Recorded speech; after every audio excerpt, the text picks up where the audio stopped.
வாலிப பையன், ஒரு 25-30 வயசுக்குள்ள இருக்கும்.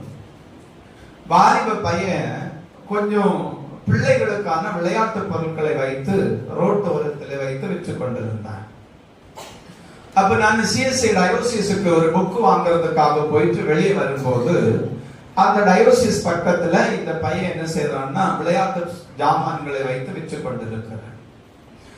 அப்ப அவனை பார்த்தப்போ என்னுடைய மனதுல எப்படியாகினும் எனக்கு சுவிசேஷத்தை இன்னைக்கு சொல்லிடணும் அப்படின்னு சொல்லி மனசுக்குள்ள ஒரு எண்ணம் வந்துருச்சு. அந்த எண்ணத்தின் முகாந்தரம் நானு அந்த என்னுடைய பைக் அது கிட்ட வச்சிட்டு அந்த பையனுக்கிட்ட போய் அந்த விளையாட்டு பொருட்கள்ல ஒன்றை நான் என்ன செய்தேன்னா விலை கொடுத்து வாங்கி கொண்டு அவனோடு கூட நான் பேச ஆரம்பித்தேன். பேச ஆரம்பித்த போது அவன் சொன்னான், நான் ராஜஸ்தான்ல இருந்து இங்கே வந்திருக்கிறேன். எனக்கு அவன் ஸ்தோத்திரம் ஆண்டவரை குறித்து தெரியாது. நான் அந்த விளையாட்டு பொருளை வாங்க அவனோடு கூட பேச ஆரம்பித்த போது அவன் சொன்னான், நாங்கள் அவன் ஸ்தோத்திரம் இயேசு கிறிஸ்துவை ஆராதிக்கிறதான மக்கள் இல்லை, நாங்கள் அல்லாஹ் என்கிறதான தெய்வத்தை ஆராதித்துக் கொண்டிருக்கிறதான மக்கள். நான் சொன்னேன், உனக்கு இயேசு கிறிஸ்துவை குறித்து தெரியுமா என்று சொல்லி கேட்ட போது அவன் சொன்னான், எனக்கு தெரியாது. உன்னுடைய வீட்டுல எத்தனை பேர் உண்டு அப்படின்னு சொல்லி கேட்டப்ப சொன்ன 5 சகோதரிகள் உண்டு. 5 சகோதரிகள் உண்டு, தகப்பனும் தாயும் உண்டு. எல்லாரையும் நான் விட்டு ஜீவனம் பண்ணபடி பிழைக்கும்படி அவர்களையும் பாதுகாக்க வேண்டும், அந்த சகோதரிகளையும் நான் வளர்த்து ஆளாக்கிட வேண்டும் என்பதற்காக நான் இவ்வளவு தூரம் பிரயாணப்பட்டு இங்கே தமிழ்நாட்டிலே வந்து நான் இந்த சிறு சிறு பொருட்களை விற்று கொண்டிருக்கிறேன்.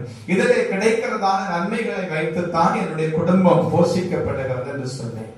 அப்படியே பேசி ஆண்டவராக இயேசு கிறிஸ்துவை குறித்து நான் கொஞ்ச நேரம் அவனோடு கூட பேச ஆரம்பித்த போது அவனுடைய முகத்துல ஒரு சந்தோஷம் உண்டானதை நான் கண்டேன். அவன் சொன்னான், அவன் ஸ்தோத்திரம் நாங்கள் 5 சகோதரியும் என்னுடைய தாயும் தகப்பனுமாய் ராஜஸ்தான்ல இருந்து கொண்டிருக்கிறார்கள். மிகவும் ஏழ்மை குடும்பம், ஒருவேளை ஆகாரத்துக்கு போல் வழி இல்லாதபடிக்கு நாங்கள் மிகவும் கஷ்டப்படுகிற ஒரு குடும்பமாய் இருந்து கொண்டிருக்கிறோம். அவன் ஸ்தோத்திரம் இந்த ஆண்டவரை குறித்து அறிந்த போது, இயேசு என்கிறதான பெயரை நீங்கள் எனக்கு நேராக உச்சரித்த போது என்னுடைய இருதயத்திலே நான் அறியாத ஒரு சந்தோஷத்தை அனுபவிக்கிறேன். அதை எப்படி உங்களிடத்திலே சொல்லுகிறது என்று சொல்லி எனக்கு தெரியவில்லை என்று சொன்ன அந்த ரோட்டிலேயே அந்த பிள்ளையாண்ட அன்னையை அவனுடைய தோளிலே கரம் வைத்து நான் ஜெபித்தேன்.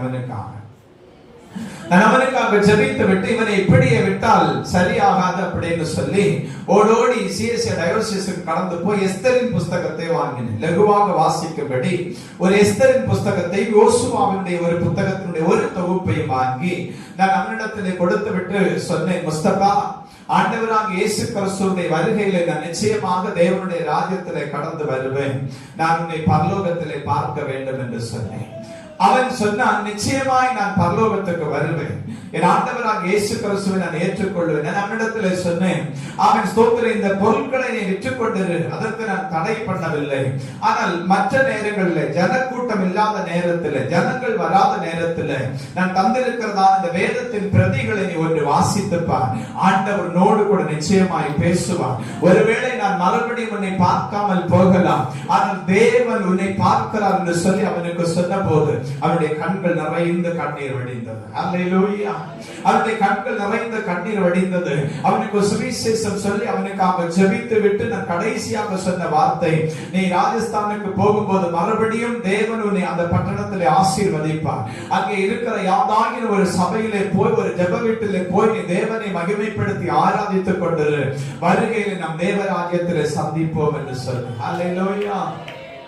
எப்பெல்லாம் கல்கோயில் பக்கம் போறேனோ என்ன அறியாதபடிக்கு ஆட்டோமேட்டிக்கா என்னுடைய தலை முஸ்தபா இருந்ததான் அந்த இடத்துக்கு நேரம் திரும்பி போய்.